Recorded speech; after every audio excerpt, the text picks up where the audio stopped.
I'm Brandon Smith with Brevard County Natural Resources, and we're down here at Long Point Park today putting in some monitoring wells.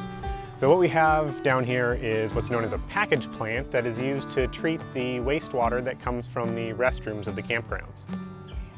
After it moves through the primary treatment in the plant, the water is discharged into this containment pond, where it seeps into the ground and eventually out into the Indian River Lagoon.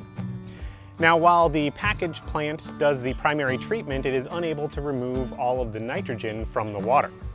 So we've installed a denitrification barrier between the pond and the lagoon to further remove the nitrogen and help the water quality in our lagoon area.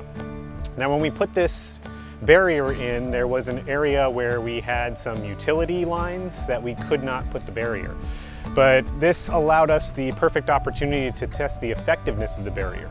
So what we are doing with these monitoring wells is we have wells on the side of the treatment pond, and then we have other wells set up on the opposite side, one on the barrier and one on the opposite side of the break of the barrier. And that'll allow us to compare how effective the barrier is at removing nitrogen from that treatment pond and showing how it'll help improve the lagoon.